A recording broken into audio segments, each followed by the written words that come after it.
afternoon, all my Giant fans, NFL fans.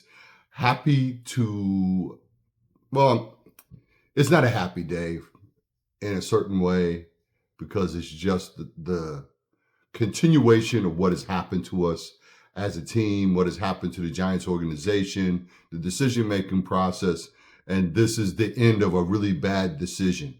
Now, I can't blame Joe Shane and Brian Dabols for that decision. That decision squarely goes on John Mara and Dave Gettleman. And I will quote a guy that I knew back in '92 in New York. And the Giants had just drafted Dave Brown, I think it was in '92, somewhere around that time. And he walked into the office and he goes, "What great quarterback has ever come from Duke?" Nobody.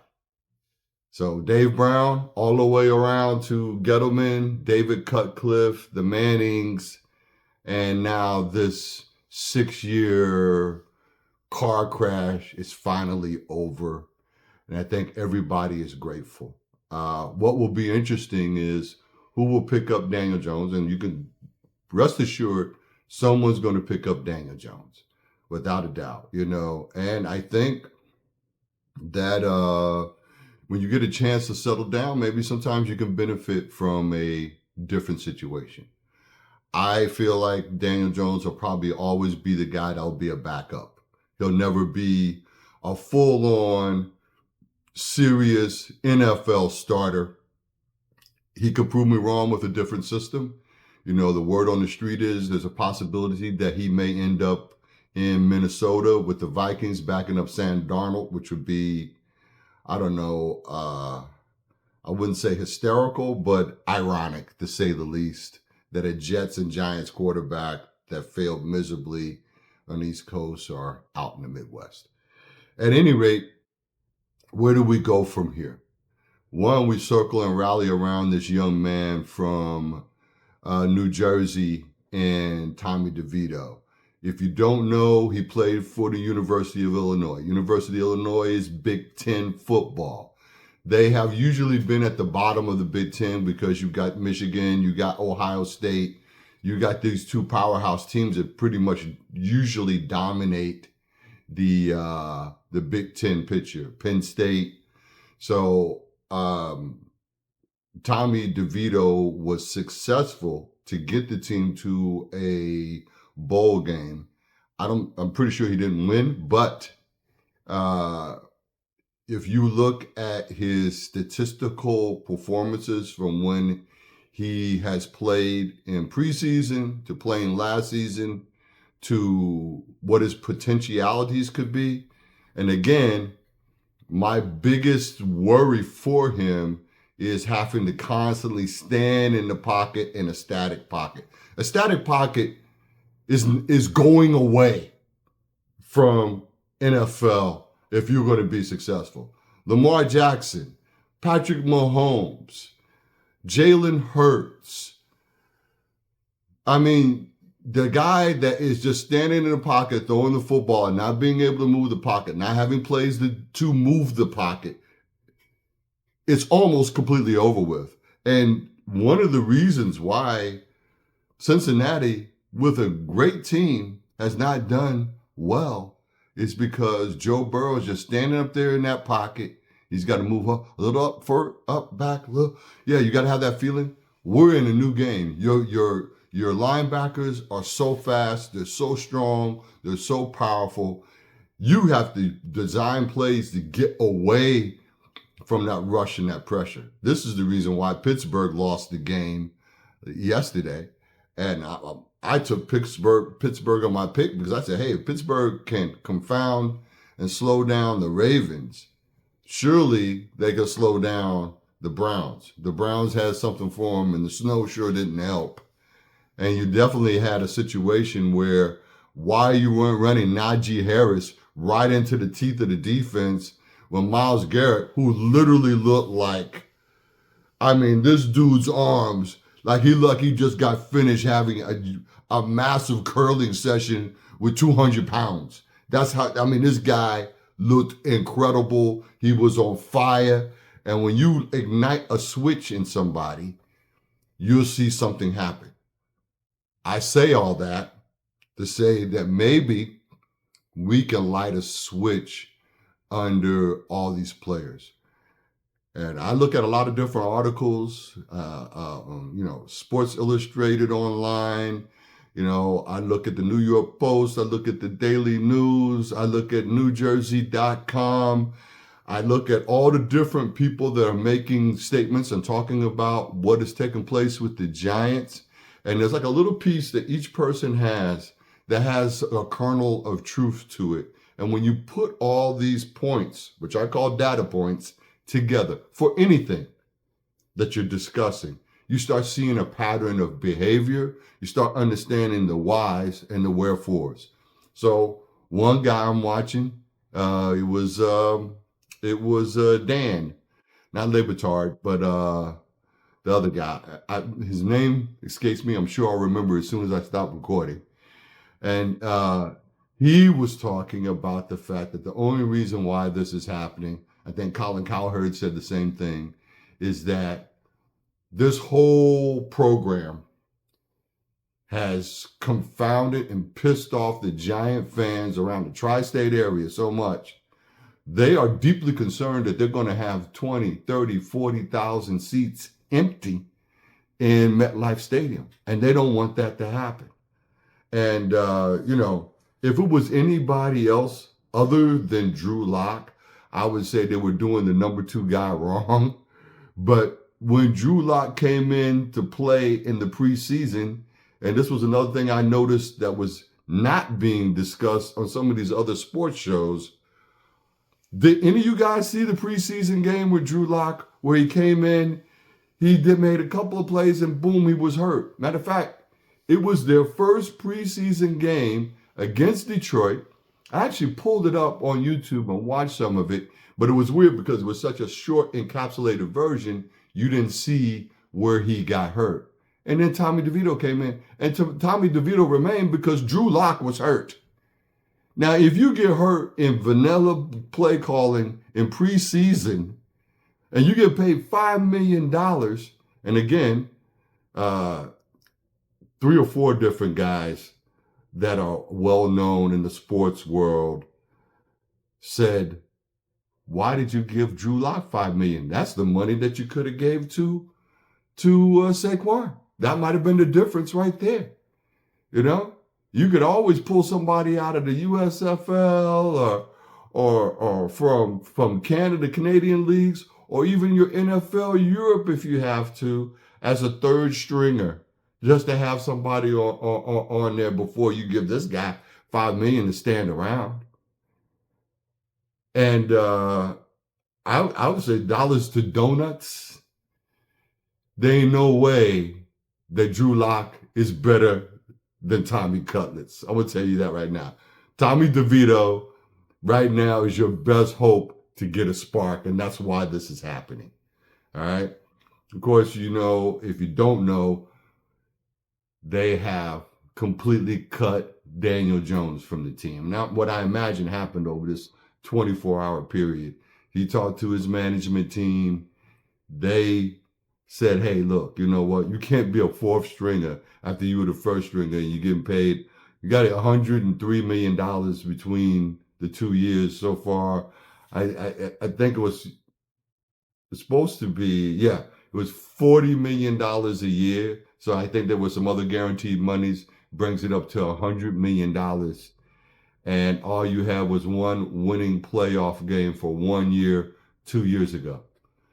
The guy that I blame the most, the people that I blame the most is John Mara and Joe Shane. Joe Shane, I don't know if you've ever worked somewhere where you have a dependence on certain key people to keep the whole group kind of working together. Here you are having what is arguably your best offensive line, your best defense, an explosive number 1 wide receiver finally, and you don't keep Saquon Barkley. And I feel like in a certain kind of way, you almost wanted to put Daniel Jones on an island and take away any tools that would help him to be better. And I think there's some people out there that feel that you deliberately did it because you don't want Jones. But again, it doesn't make any sense in the totality of the health of the team and for the time that you have already been there for, which is you're into your third year of being the new brain trust. Why in the world would you not just go ahead and franchise Daniel Jones? And then you could have had all your other pieces that you needed. And you're not paying this guy this exorbitant amount of money for an individual that you don't believe in. But instead, you pay a guy that you really, in all honesty, don't believe in $160 freaking million. And so I feel like in a lot of ways, especially for the New York region and for the time that we have been without showing up to playoff, without ever having a winning season, to going into another year not having a winning season, we are at the bottom of every statistical category. In every way, ranked 31st, ranked 32nd, ranked 30th, for all these different things. It's time to start from the beginning once again. For really will be the fifth time, right? Because you had Schumer, that was a fail. You had McAdoo, that was a fail. You had Judge, and that's a fail. And now you have Shane and Dabols as a package deal, failure. And that 9-7-1 season is almost like a sick joke. And the reason why you even got there was because Saquon Barkley was on the damn team that was giving this guy the ability to play action pass and do certain things. So moving forward, it's going to be Tommy. I think you're going to see some good things. And what I'm mostly concerned about is that the idiot, and that's why I'm now calling this guy almost in every video I do, and I'm talking about Coach Brian Dabols, that you would think of moving the pocket. Tommy is shorter, not as athletic, but he can run. Think of some plays that moves the pocket, get your balls out early to your tight ends, resurrect the career of Daniel Bellinger at why you have not utilized this guy and utilize your tight ends. And again, every one of those quarterbacks that I just mentioned before, they all are moving the pocket, and they have a lot of plays that include the tight ends, because by doing it, you make the DBs compress in. They can't just completely be focused on two guys running, streaking down the field while your quarterback is standing in the pocket hoping that he doesn't get his whole freaking head ripped off. All right?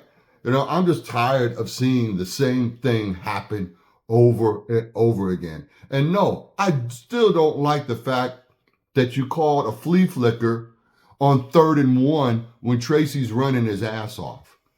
Let Tracy get the first down. Play for the first down sometime. Now you're going to have a situation where you have a 3rd and 1, a 3rd and 2, you got outlets ready to catch it for the first down, and somebody breaks free, your quarterback sees it and throws the ball. Well, you know what? You better be freaking accurate, or else you just wasted that down.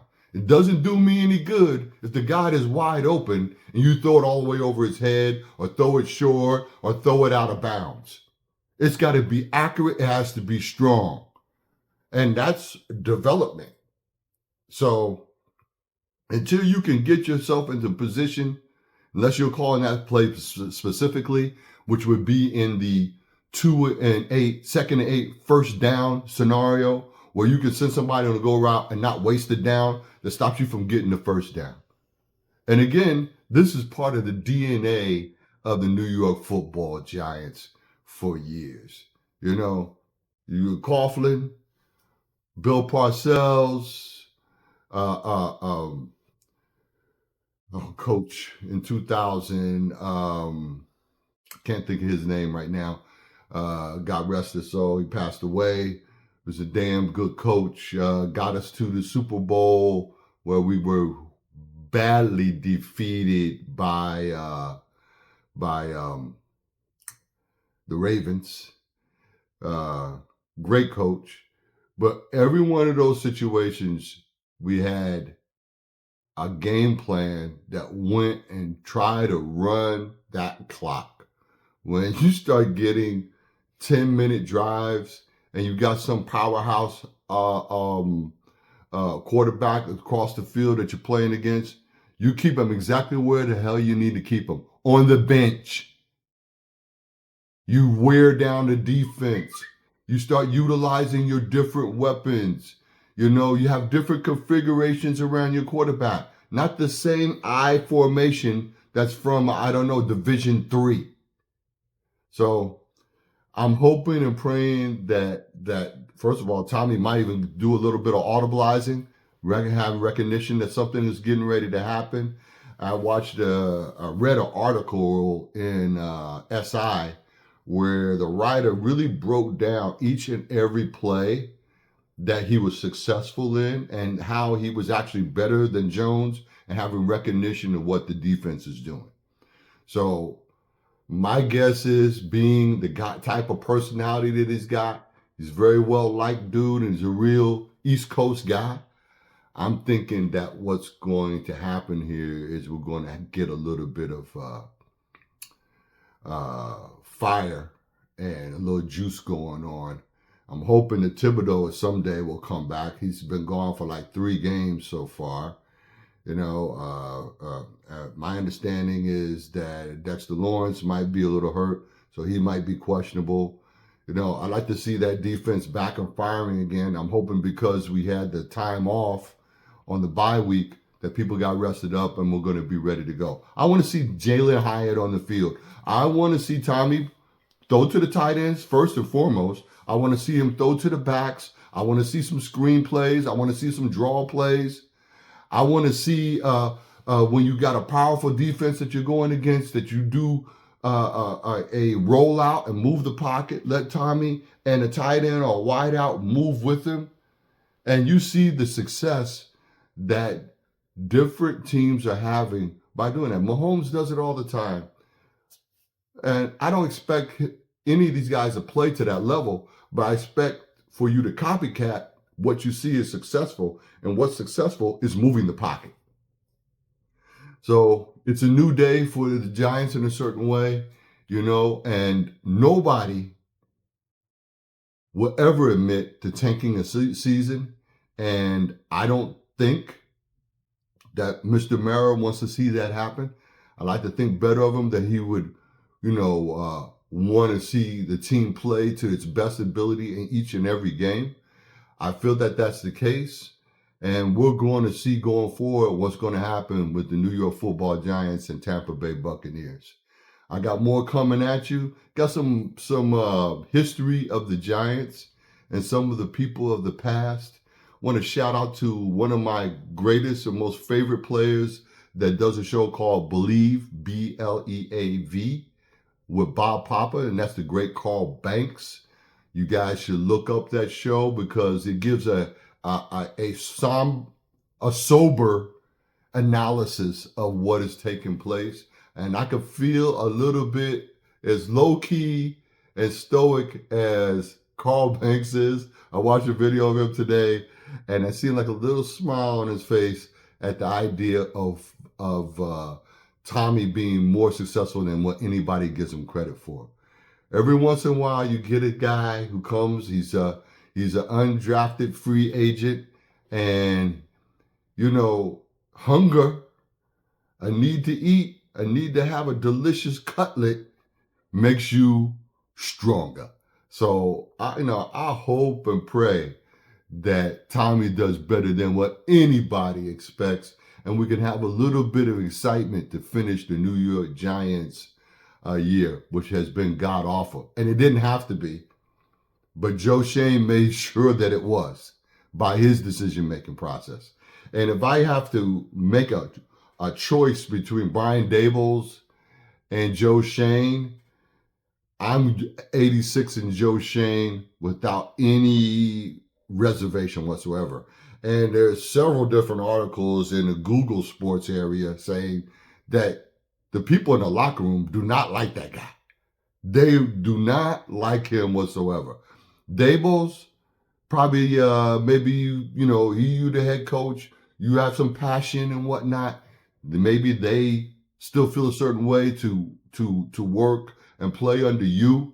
But Shane, Louis Riddick, if you do keep Daboll's, get Louis Riddick as your GM for the New York Football Giants. And if you're going to get rid of Daboll's, Brian Flores. People, New York Football Giants, Big Blue, deuces. Let's go, Tommy DeVito.